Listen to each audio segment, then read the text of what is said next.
The council chamber on Unity Prime stretched out like a small city.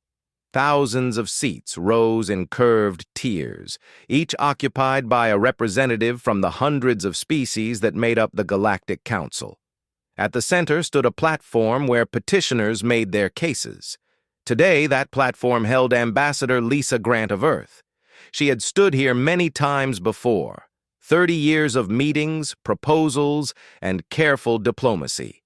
30 years of being told that humanity was not quite ready, not quite civilized enough, not quite trustworthy enough to join as full members. Provisional status, they called it. A polite way of saying that Earth could watch, but not participate in decisions that affected the entire galaxy. Lisa looked up at High Chancellor Vector, who sat on the highest tier in a seat that glowed with soft blue light. His species, the Velkari, had been part of the Council for 12,000 years. They considered themselves the wisest, most advanced civilization in known space. Vector looked down at Lisa, the way someone might look at a child asking to sit at the adult table. "Ambassador Grant," Vector said, his voice amplified through the chamber. "We have reviewed Earth's latest petition for full membership. The Council finds that humanity has made progress, yes, but concerns remain." Lisa kept her expression neutral. She had heard this speech before, with only minor variations. Always concerns, always reasons to wait. "Your species comes from what we classify as a Class 12 death world," Vector continued. "Your emotional responses remain unpredictable. Your history shows a tendency toward conflict. We believe another period of observation would serve everyone's interests. Perhaps another decade of provisional status." Murmurs of agreement rippled through the chamber. Lisa noticed that many representatives were not even paying attention. Some reviewed data on their personal screens. Others talked quietly among themselves. Humanity's petition had become routine, expected to be denied like all the others. "Another decade," Lisa repeated, her voice calm. "That would make it 40 years total. 2 full generations of humans living under restrictions your own members do not face." Vector made a gesture that his species used to indicate patience with the slow-witted. "We understand your frustration, Ambassador, but the Council must think in terms of centuries, not decades. 40 years is merely a moment in the long view of galactic civilization." "And what would change in that moment?" Lisa asked. "What specific benchmarks must humanity meet to earn full membership? We have asked this question for 3 decades. We have never received a clear answer." The High Chancellor's expression hardened slightly. "The Council does not operate on benchmarks, Ambassador. We make decisions based on wisdom and experience. When humanity is ready, we will know." Lisa nodded slowly. She reached into her jacket and pulled out a data chip, holding it up for the chamber to see. "This chip contains humanity's withdrawal of all petitions for Council membership, effective immediately." The murmuring stopped. Silence filled the massive chamber. "Excuse me?" Vector leaned forward in his seat. "Earth withdraws its request to join the Galactic Council," Lisa said clearly. "We will no longer seek your approval or acceptance. Humanity will pursue its own path forward." For a moment, nobody spoke. Then laughter began. It started with a few representatives and spread through the chamber like a wave. The idea that humanity would simply walk away seemed absurd to them. Vector did not laugh, but his eyes showed amusement. "Ambassador, you do not want to make this decision in anger. Humanity needs the Council. Your trade agreements, your access to established space lanes, your protection from hostile forces, all depend on your relationship with us." "Our provisional relationship," Lisa corrected. "One where we have no voice in decisions that affect us. Where we pay the same fees as full members but receive none of the benefits. Where our ships require permission to enter regions of space that should be open to all. Those restrictions exist for good reason," Vector said, his tone sharpening. Species must prove themselves worthy before receiving full privileges. If you walk away now, you walk away from everything the Council offers. Lisa placed the data chip on the platform's surface. A holographic display appeared, showing Earth's official seal and the withdrawal documentation. Then we walk away. We asked for 30 years to be treated as equals. The answer was always no. We will not ask again. She turned and walked toward the exit. Her aide, a young man named Gregory Martin, fell into step beside her. The laughter in the chamber grew louder. Representatives from powerful species made jokes about human pride and human foolishness. Only one voice spoke against the laughter. Ambassador Shira Kai of the Therion Collective stood from her seat. High Chancellor, perhaps we should consider this more carefully. Humans have a reputation for determination. If they are making this choice, they may have reasons we do not see. Vector waved a dismissive hand. They will be back within the year, Ambassador. Humanity cannot survive in galactic space without our support. This is theater, nothing more. A dramatic gesture meant to frighten us into granting what they have not earned. Lisa heard this as she reached the doorway. She did not turn around or respond.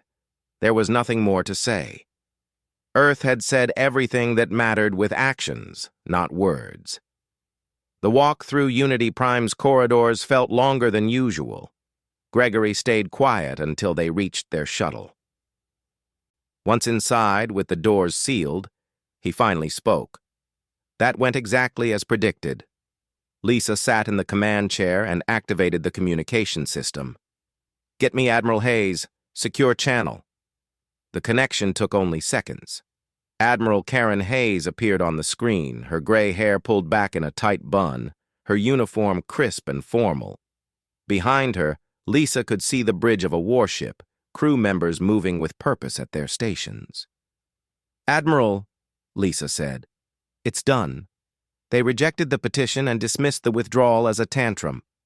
Karen nodded. Understood. All fleet groups are in position. Operation Independence is now active. Any resistance from Council monitors? None. They are not even paying attention to our ship movements. Their tracking systems show our vessels on standard patrol routes. Karen allowed herself a small smile. They see what they expect to see. Lisa felt some of the tension leave her shoulders. 5 years of planning. 5 years of moving pieces into place while maintaining the appearance of peaceful negotiation. How long until the first phase completes? 6 months, maybe less. The Outer Reaches species are eager for contact. They have been ignored by the Council for too long, Karen said. Captain Mitchell reports the Horizon's Edge is already in position near the first target system. Good. Maintain radio silence unless absolutely necessary. Let the Council think we went home to reconsider, Lisa instructed. Understood. Hayes out. 6 months had passed since Ambassador Lisa Grant walked out of the Council chamber. High Chancellor Vector expected weekly updates about humanity's inevitable return to negotiations. Instead, he received reports that made no sense. Say that again, Vector commanded, staring at the intelligence officer standing before his desk. The officer, a nervous Velkari named Drentok, consulted his datapad. Human vessels have been detected in the Outer Reaches, High Chancellor. Multiple ships operating in regions we classified as too dangerous for colonization. How many ships? Current estimates suggest 15 to 20 vessels, sir, but the reports are unclear. These regions have minimal sensor coverage. Vector leaned back in his chair, considering this information. The Outer Reaches were a frontier zone that the Council had abandoned decades ago. Pirates operated freely there, and several hostile species made the area too costly to patrol. What are they doing there? We believe they are making contact with isolated species, sir, populations that exist outside Council authority. Scavengers and primitives, Vector muttered. Let the humans waste their time in the garbage zones of space. They will learn soon enough why we abandoned those regions. But the reports continued. A week later, more intelligence arrived. Humans had not just made contact with isolated species. They had formed defensive agreements. 4 different populations had signed treaties with Earth, agreements that promised protection and technology sharing. Commander Zalthan, the Council's military strategist, requested an urgent meeting. Vector granted it, curious about what had the normally calm commander so concerned. Zalthan entered the office carrying a portable holographic projector. He activated it without preamble, showing an image of a human warship. This is the Horizon's Edge, commanded by Captain Ryan Mitchell. 3 days ago, this vessel and 5 others engaged the Red Claw pirate fleet. Vector knew the Red Claw. They had operated from a fortress in the outer reaches for decades, raiding supply convoys and attacking vulnerable colonies. Council forces had attempted to remove them twice, losing ships both times. Eventually, the Council decided the cost was too high and simply avoided the region. The pirates are still there, Vector said confidently. No, High Chancellor, they are not. Zal then changed the image, showing a debris field where the pirate fortress had once stood. The human fleet destroyed the entire stronghold in under 4 hours. No human ships were lost. Minimal damage reported. Vector stood up from his chair, moving closer to the hologram. How is this possible? The Red Claw had defensive shields that resisted our best weapons. The humans used weapons we have never encountered before, Zal then explained. Our analysts reviewed the battle footage. Human ships employed adaptive targeting systems that adjusted to enemy defenses in real time. Their missiles changed course mid-flight to exploit weak points. Their energy weapons operated on frequencies that seemed to shift deliberately to bypass shields. Where did they develop this technology? Vector demanded. Zal then met his gaze steadily. Apparently, while we kept them at provisional status, they were developing weapons independently.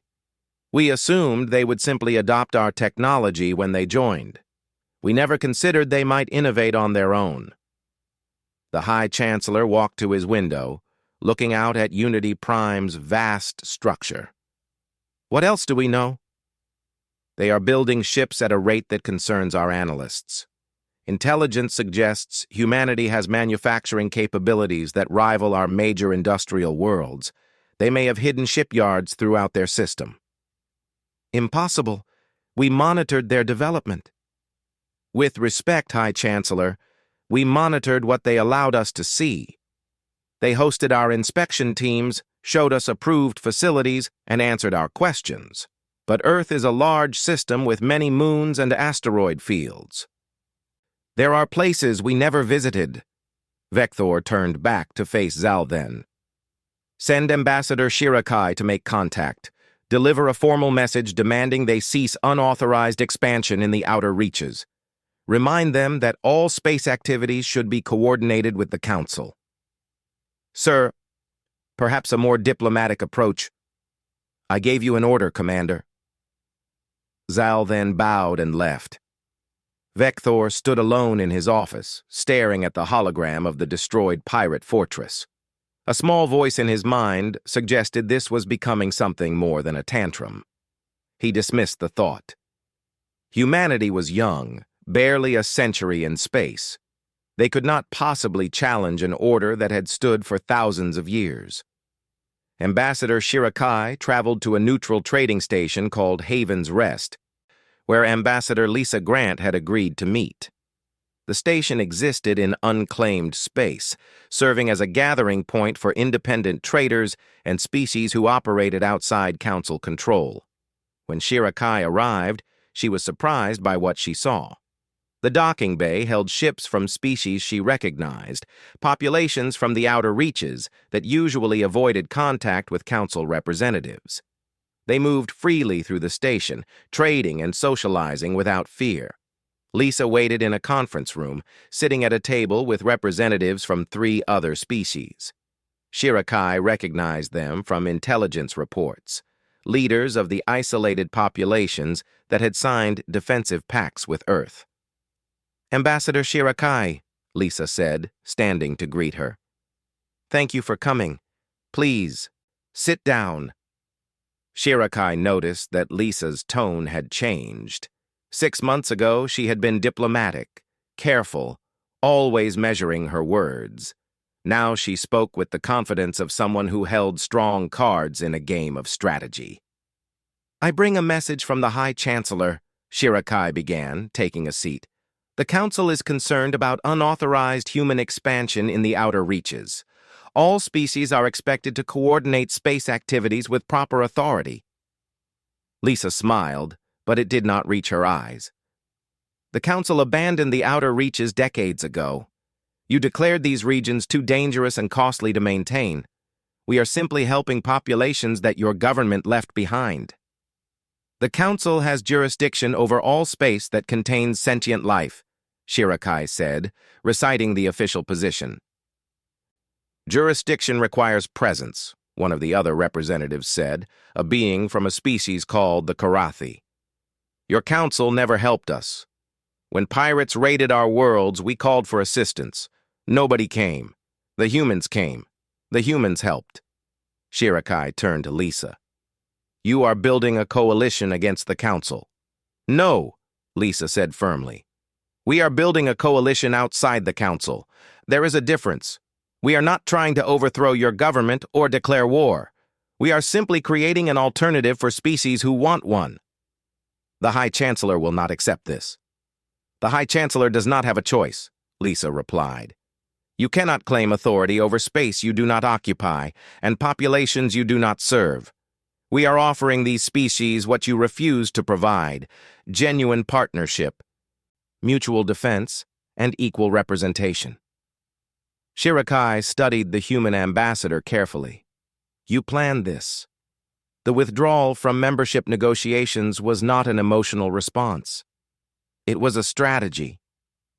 We hoped for 30 years that the Council would accept us as equals," Lisa said. "When it became clear that would never happen, we made other plans.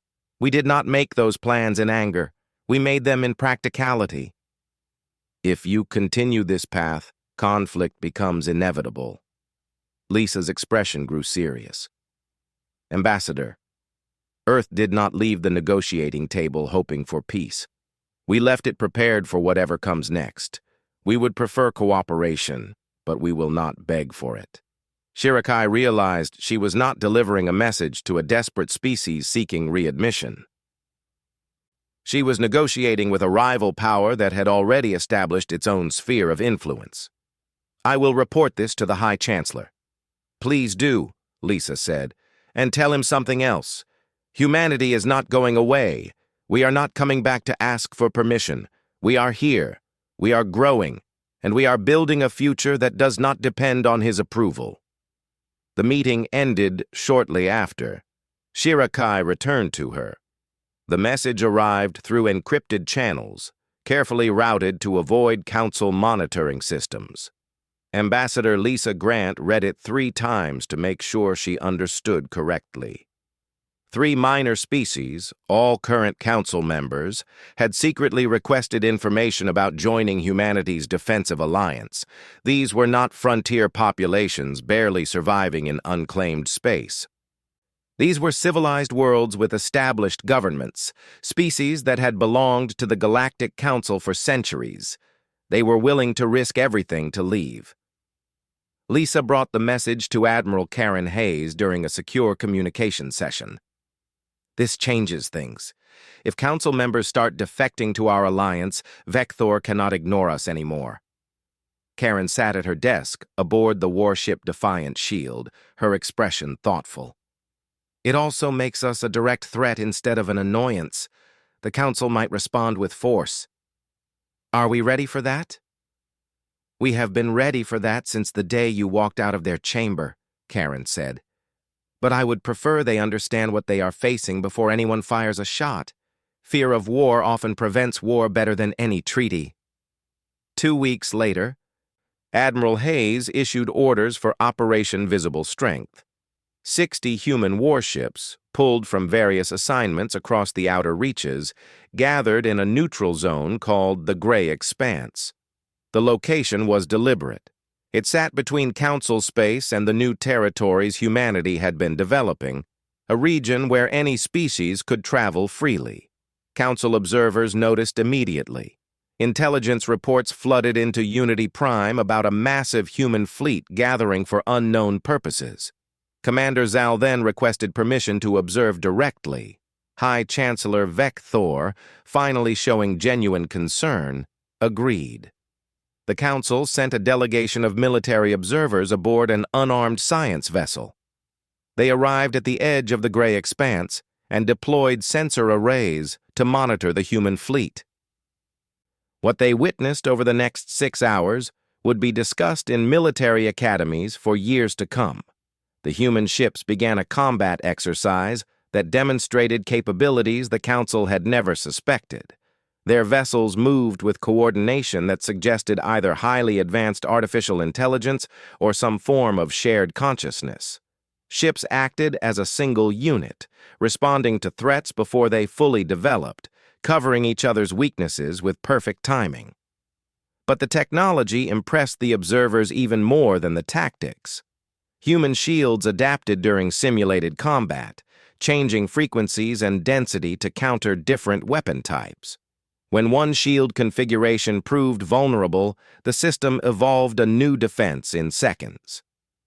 Council weapons that should have penetrated the shields simply dissipated against barriers that learned and adjusted. The human weapons showed similar sophistication.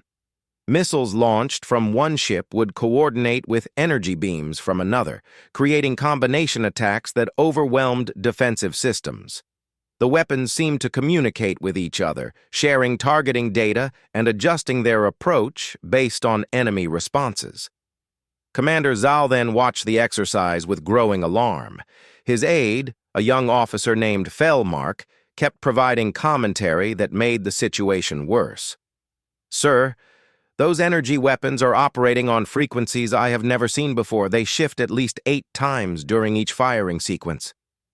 "Noted in your report," Zal then said quietly. "And their missile systems, sir. Those projectiles are making course corrections that should be impossible at those speeds. The G-forces alone should tear them apart."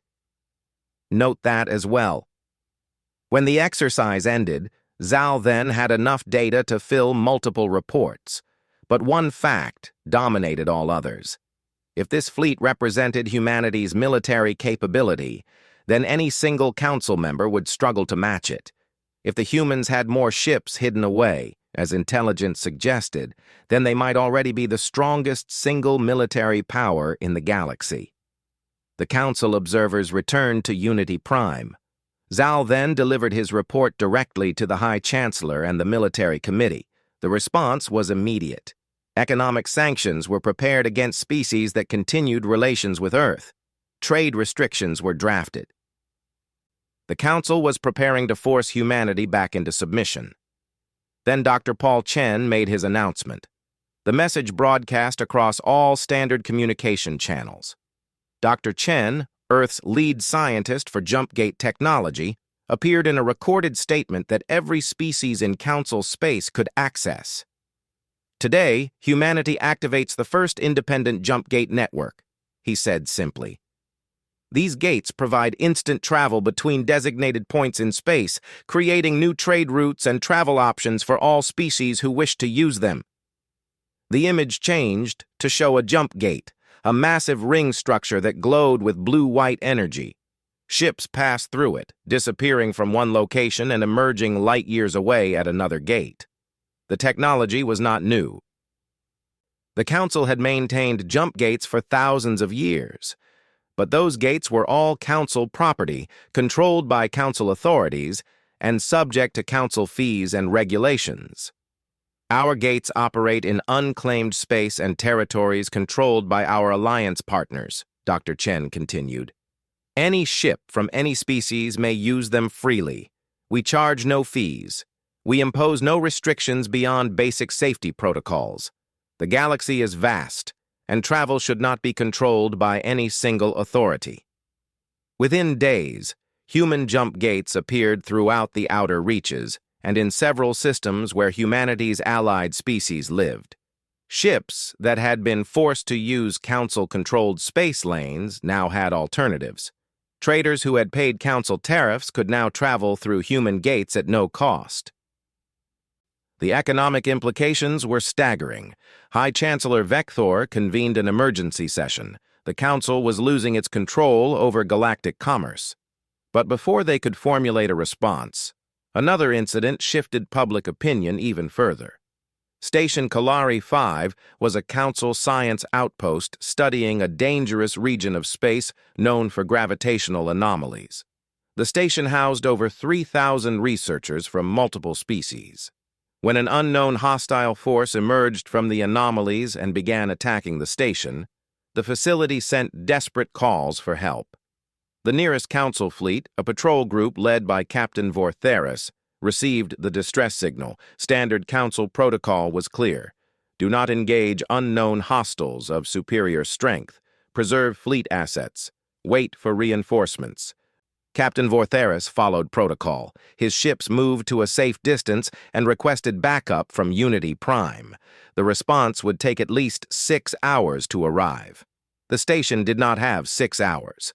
Lieutenant Jake Foster commanded a small human squadron passing through a nearby system. They were not supposed to be anywhere near Council space. Officially, they were on a training mission. But when they intercepted the distress signal from Kalari 5, Jake made a decision. "All ships, plot a course to the station," he ordered. "Maximum speed." His communications officer looked worried. "Sir, regulations state we are not authorized to enter Council space without permission." "Those regulations can court-martial me after we save those people," Jake replied. "Move!" The human squadron jumped into the system 14 minutes after the attack began. They found the station's shields failing, its defensive weapons destroyed, and the hostile ships preparing for a final assault. The Council fleet watched from a distance, recording data but taking no action. Jake's ships did not hesitate. They engaged the hostile force immediately, using tactics and weapons that overwhelmed the attackers. The battle lasted 30 minutes. When it ended, the hostile ships were destroyed or fleeing, the station was saved, and not a single Council observer had fired a shot. Lieutenant Foster opened a communication channel to the station. "This is Lieutenant Jake Foster of Earth Defense Fleet. Your shields are restored. You are safe. We will remain in the area until Council reinforcements arrive." The station commander, a Velkari scientist named Shen Rall, responded with obvious emotion. "You saved us. You risked your ships to save us when our own fleet would not." "We do not leave people to die when we can help them," Jake said simply. "Foster out." The entire incident was recorded by multiple sources. The station's own sensors captured everything. The Council fleet's observation equipment documented their own inaction and the human intervention. Within hours, the footage spread across galactic networks. Citizens across Council space watched human ships risk everything to save strangers, while their own government's fleet followed protocol and did nothing. The comment sections on news sites filled with angry questions. Why did the Council abandon its own people? Why did humans show more courage than the species who claimed to lead the galaxy? Ambassador Shirakai watched the footage in her office, feeling that same shame she had experienced at Haven's Rest. She knew Captain Vortheris. He was a good officer who had followed proper procedure. But proper procedure had nearly resulted in 3,000 deaths. The humans had ignored procedure and saved everyone. Commander Zalt then entered the secure conference room where the High Council's military committee waited. He carried a data case marked with the highest classification level, information so sensitive that only a handful of beings in the entire Council knew its contents. "Gentlemen," he began, activating the holographic display, "I must brief you on a threat assessment that has reached critical levels." The committee members, military leaders from the Council's most powerful species, watched as data filled the air above the table. Ship counts, weapon specifications, manufacturing capacity, economic projections. All of it painted a picture that made Zalthen's career of military analysis seem inadequate for the challenge at hand. Current intelligence estimates place human military strength at a level matching or exceeding any single council member species, he said. Their alliance network now includes 15 species, creating a combined economic and military power that rivals the entire council's eastern sector. One of the committee members, General Korthax, made a dismissive sound.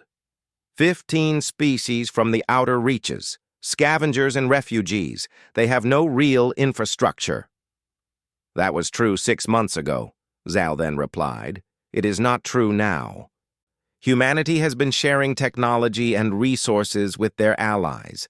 Manufacturing facilities are being built. Trade networks are expanding. What started as a collection of weak frontier populations is rapidly becoming a unified power block. He changed the display to show trade route data. Red lines indicated council-controlled shipping lanes. Blue lines showed the new routes using human jump gates. The blue lines were spreading, creating a network that bypassed council space entirely. Species that once depended on our infrastructure now have alternatives, Zalthen continued. They are choosing those alternatives because human gates charge no fees and impose no restrictions. We are losing our economic leverage. Another committee member, Admiral Shentok, studied the data carefully. What about military confrontation? Could we force them back into compliance? That is the wrong question, Zalthen said quietly. The correct question is whether we could win such a confrontation, and I am not certain we could. Silence fell over the room. These were beings who had commanded fleets for decades, who had studied warfare across 1,000 campaigns. The idea that humanity, barely a century into space travel, might be too powerful to challenge was almost impossible to accept. Explain, General Korthax demanded. Zalthen brought up footage from the fleet exercise in the gray expanse. Watch their coordination. Watch how their shields adapt.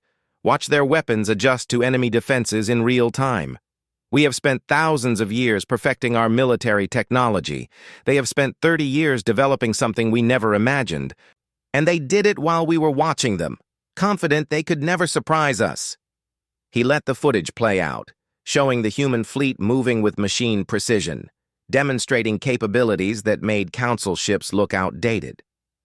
If we engaged this fleet, we would win eventually. We have more ships, more resources. But the cost would be devastating, and there is evidence suggesting this fleet represents only a fraction of their total capability. The committee members exchanged glances. The implications were clear. Humanity was not seeking to overthrow the council through military conquest. They did not need to. They were simply building a better alternative, and species were choosing it freely. They are making us irrelevant, Admiral Shentok said, understanding dawning in his expression. Not through force, but through offering what we failed to provide. Elder Mirasun, one of the few non-military members of the High Council, requested permission to address the full assembly. High Chancellor Vector granted it, curious what the elderly representative from a minor species might say. Mirasun was known for quiet wisdom, but she rarely spoke in formal sessions. She stood at the central platform, her aged form seeming fragile compared to the powerful species that dominated the council. But her voice carried strength. "We are discussing humanity as a threat," she began. "But I must ask, what have they actually threatened? Have they attacked our ships? Invaded our territories? Demanded we submit to their authority?" Vector shifted uncomfortably in his seat. "They are undermining council authority." "No, High Chancellor. They are offering an alternative to council authority. There is a difference." Mirasun activated her own data display, showing reports from species that had joined the human alliance. These populations tell stories of requesting council assistance and receiving none, of paying fees for services never delivered, of being told they matter while being treated as if they do not. She changed the display to show footage of Lieutenant Foster's rescue of Station Kalari 5. Humanity does what we claim to do. They protect the weak. They foster cooperation. They treat their partners as equals rather than subjects. We established the Council to bring civilization and order to the galaxy. When did we forget that civilization requires service, not just rules? We have maintained peace for thousands of years, Vector argued. We have maintained our own power for thousands of years, Mirasun corrected gently. Peace for major species, perhaps. But what of the minor worlds? What of populations in frontier regions? We ignore them unless they offer resources we want. Humanity offers them protection, technology, and respect. Is it any wonder they prefer human partnership to council membership? The chamber fell quiet. Mirasun's words cut through decades of assumptions and comfortable lies. The council had become an empire focused on maintaining itself rather than serving its stated purpose. High Chancellor Vector recognized the shift in the room's mood. If he did not act decisively, he would lose control of the situation entirely. I am authorizing direct diplomatic contact with Earth's leadership. Ambassador Shirakai, you will arrange a meeting with their senior officials. The meeting took place 3 days later on Haven's Rest, the neutral station that had become a hub for humanity's growing network. Admiral Karen Hayes agreed to attend, bringing a small security detail. Ambassador Shirakai arrived with similar escort, along with Commander Zalven as a military observer. They met in a conference room with windows overlooking the station's busy commerce sector. Ships from dozens of species moved through the docking bays, representing the new order humanity was building. Karen sat across from Shirakai, her posture relaxed, but her eyes alert. She was a military commander who had spent decades preparing for scenarios just like this one. Shirakai recognized a fellow professional, someone who understood power and how it worked. Ambassador, Karen said, I assume you are here to discuss our activities in the outer reaches. Admiral Hayes, the Council made mistakes in its dealings with humanity, Shirakai began, choosing honesty over diplomatic evasion. We should have granted you full membership years ago, but the current situation cannot continue. If humanity keeps expanding its influence, if more Council members defect to your alliance, we face a crisis that could lead to war. Karen leaned back in her chair, studying the ambassador carefully. Earth spent 30 years asking to be treated as equals. We sent representatives to every council session. We followed every regulation.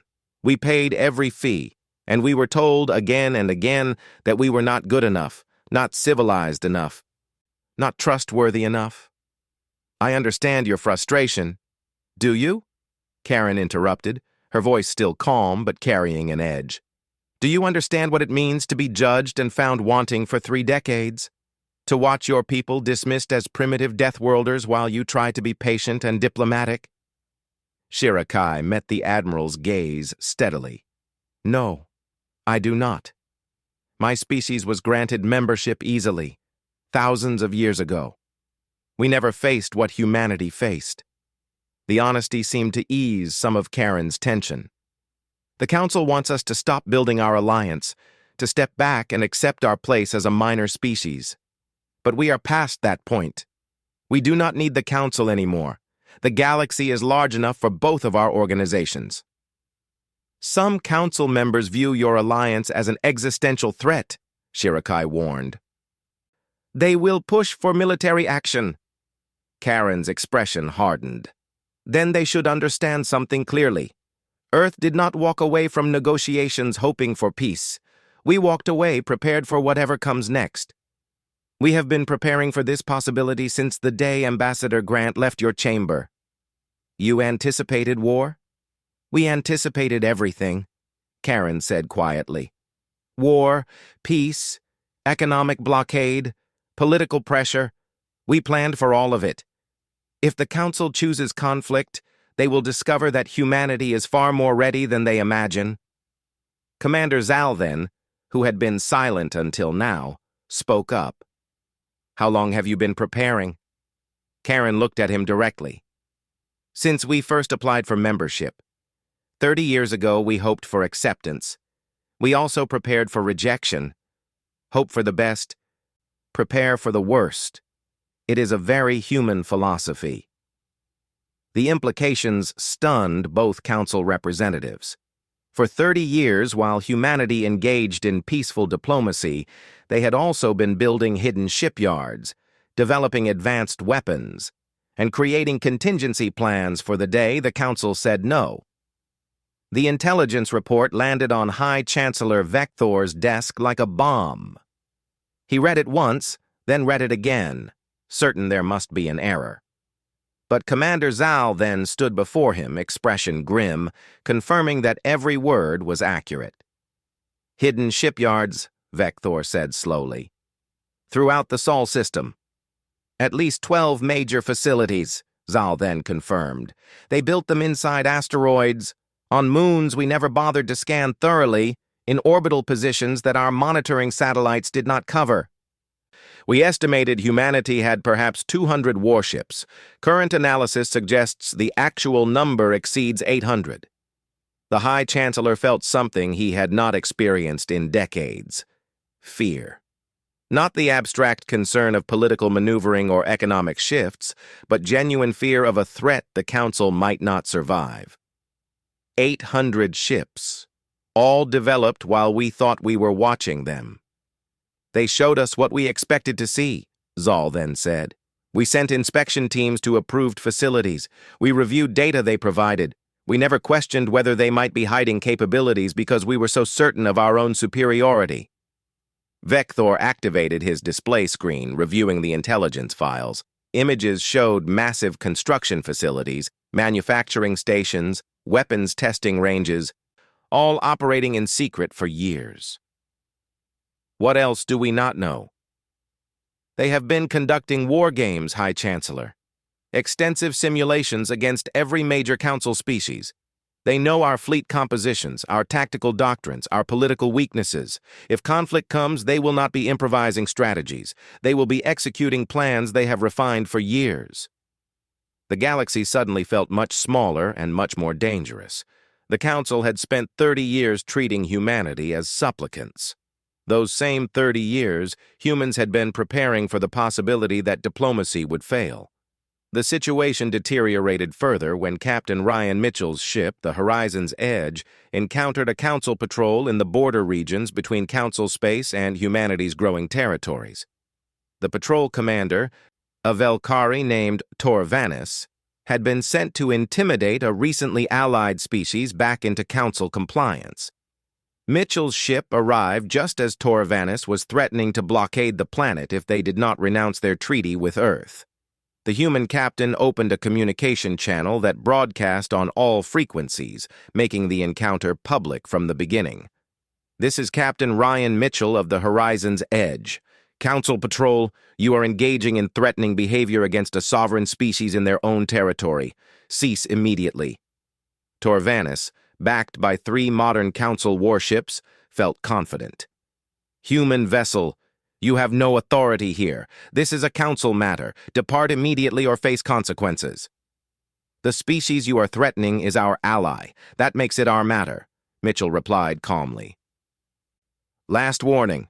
Stand down." 3 ships against 1, Torvanis said with obvious amusement. "You cannot be this foolish." The response was swift and brutal. The Horizon's Edge engaged all 3 Council ships simultaneously. Within 90 seconds, all 3 were disabled, their weapons offline, their engines non-functional. Mitchell's ship had not sustained a scratch. The captain's voice came over the open channel again, now addressing the entire galaxy watching the broadcast. "Let this be a lesson. Humanity protects its allies. Any attempt to intimidate or threaten species under our protection will be met with immediate response. Council vessels are advised to avoid our territories unless they come in peace." The footage spread across galactic networks within minutes. Citizens who had been told the Council maintained overwhelming military superiority watched a single human ship disable 3 Council vessels with ease. The mythology of Council power crumbled a little more. High Chancellor Vector convened an emergency session of the full Council. Representatives packed the chamber, all of them aware that something fundamental had changed. The galaxy they had ruled for thousands of years was slipping from their control. The debate was fierce.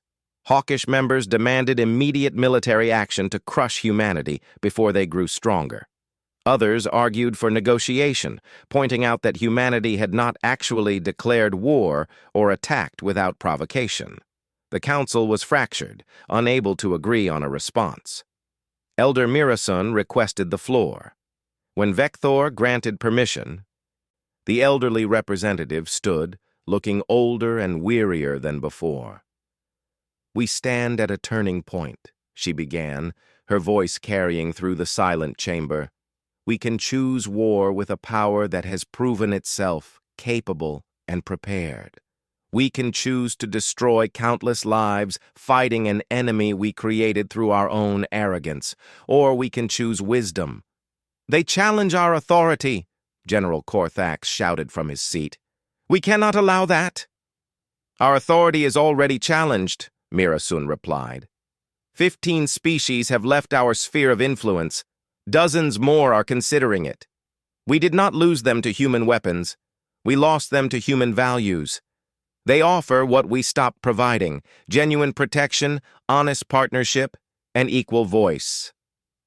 She moved to the center of the platform, looking up at the tiers of representatives. "I have served this council for 60 years. I believed in our mission.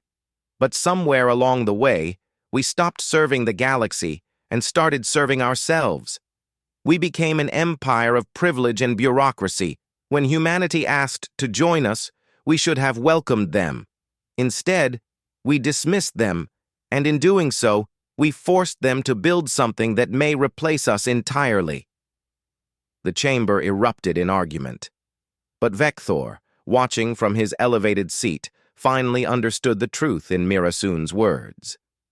The Council had created this crisis through its own failures. Fighting humanity would not restore the Council's power. It would only prove that the old order deserved to fall. He raised his hand for silence.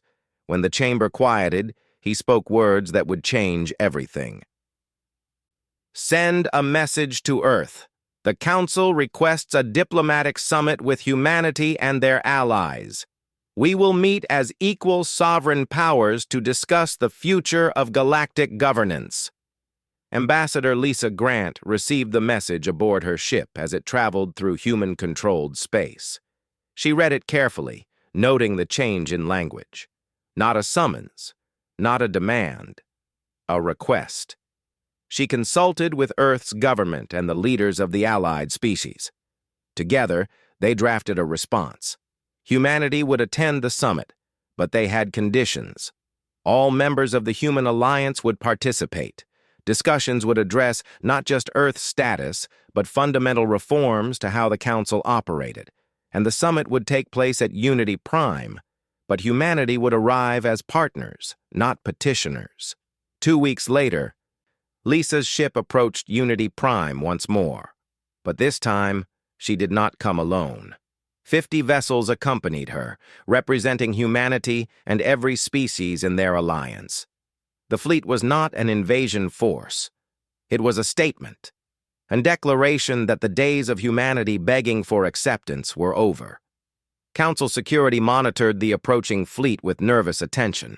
The ships took up positions around the station, their weapons powered down but clearly ready. A human destroyer, sleek and dangerous, held position directly across from the Council's flagship. The message was clear: we come in peace, but we are not defenseless. Lisa walked through Unity Prime's corridors once more, but everything felt different. Council representatives who had once ignored her now watched her passage with respect and wariness. She was no longer a representative of a provisional member. She was an ambassador of a power that the Council could not dismiss. The council chamber doors opened. Ambassador Shirakai stood waiting inside, along with Elder Mirasun and several other representatives who had advocated for genuine negotiation. But the most significant change was visible throughout the chamber. Council members were standing, something they had never done for a petitioner. Lisa entered with her delegation, representatives from all 15 allied species. They walked to the center of the chamber, and for the first time, they were directed not to the petitioner's platform, but to seats at the main council table. High Chancellor Vector stood at his elevated position, looking down at the human ambassador. She met his gaze steadily, without fear or deference. "Ambassador Grant," he began, his voice lacking its former arrogance. "The Council acknowledges that mistakes were made in our previous dealings with humanity. We invite open discussion about the future of galactic governance and the relationship between our organizations." Lisa remained standing, knowing that every species in the galaxy was watching this moment through broadcast feeds. Her next words would set the tone for everything that followed. "High Chancellor, Earth spent 30 years asking to be treated as equals. You refused. You told us we were not ready, not civilized enough, not worthy of full membership. We left your chamber because we understood that you would never grant freely what we could build for ourselves." She paused, letting her words sink in. "In the months since, we have built an alliance based on principles you claim to support but often fail to practice: mutual defense, equal partnership, protection for all, not just the powerful. Species join us because we offer something better than what the Council provides." Vector started to speak, but Lisa continued. "You invited us here because you now see humanity as a threat. You are correct. We are a threat to the old order, to a system where ancient species control everything and newer ones beg for scraps. But we are not here to overthrow the Council. We are here to offer a choice." She looked around the chamber, addressing all the representatives. "The galaxy is changing. Species want genuine representation, not empty promises. They want leaders who serve them, not systems that serve themselves. You can resist this change and face conflict with an enemy you now know is prepared. Or you can embrace change, reform your institutions, and work with us to build something better." The chamber was absolutely silent. Lisa Grant, who had once stood on the petitioner's platform being dismissed by beings who thought themselves superior, now spoke to them as an equal who held all the leverage. "We did not start this wanting to challenge you," she said quietly. "We wanted to join you. You made that impossible. So we built our own path. Now you must decide whether the Council's future includes partnership with us or endless struggle against us." She sat down, her delegation following suit. They took their seats at the Council table, not as guests, but as powers in their own right. The old order had ended. Whatever came next would be built on new foundations. High Chancellor Vector looked at the human ambassador and her allies, finally understanding the full magnitude of the Council's failure. They had treated humanity as insignificant. Humanity responded by becoming indispensable. They had dismissed Earth's desire for equality. Earth built an alliance where equality was fundamental.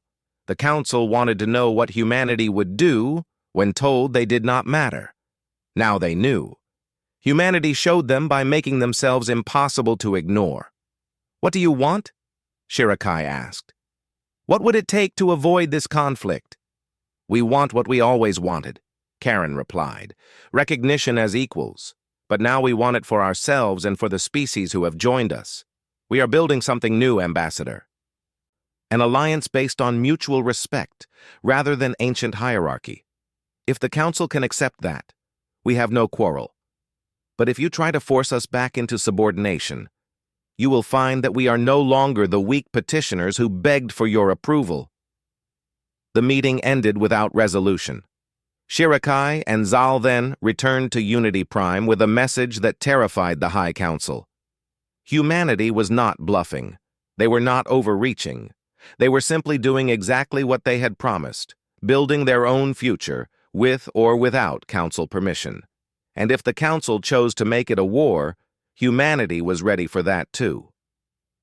High Chancellor Vector tried to control the narrative, issuing statements about protocol and the importance of preserving military assets.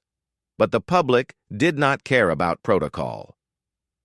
They cared that their government had been willing to let them die while maintaining proper paperwork.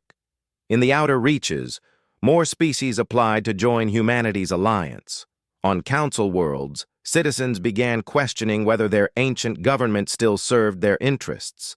And on Unity Prime, in quiet offices where real power was discussed, people began saying something they had never said before. Perhaps humanity was right. Perhaps the council had become something that needed to change or be replaced. Ship. Her mind troubled. She had been part of the council for her entire career, had served with distinction and believed in its mission. But sitting in that conference room, watching representatives from abandoned species speak with gratitude about human assistance, she had felt something unexpected. Shame. The council claimed to represent all civilized species, but they only represented those who were already powerful, already established. Everyone else was left to fend for themselves or beg for scraps of attention. Humans were not begging. They were building, and they were offering others a chance to build with them. When Shirakai reported back to the High Chancellor, she tried to convey the seriousness of the situation. Vector listened, nodded, and dismissed her concerns. "They are playing at politics," he said. "Give them time. They will realize they cannot function without council support." But in the outer reaches, more ships arrived bearing Earth's insignia, more species signed defensive pacts, and in the Sol system, hidden shipyards continued their work, building a fleet that the council would not discover until it was far too late. The screen went dark. Gregory looked at his ambassador with obvious curiosity. "Do you think they will realize what is happening before it's too late?" Lisa gazed out the shuttle window at Unity Prime, the massive station that represented everything the Galactic Council believed about itself. Ancient, powerful, eternal. "No. They are too certain of their own superiority. By the time they understand, we will have already changed the game." The shuttle pulled away from the station, its engines burning bright as it headed toward the jump gate. Behind them, in the council chamber, representatives were already forgetting about the human ambassador and her dramatic exit. It would be discussed for a day or two as an amusing incident, then filed away and forgotten. In 6 months, they would remember. In 6 months, the galaxy would look very different. Humanity had asked permission to join their civilization. The answer had been no. Now humanity would build their own, and they would not ask permission for that.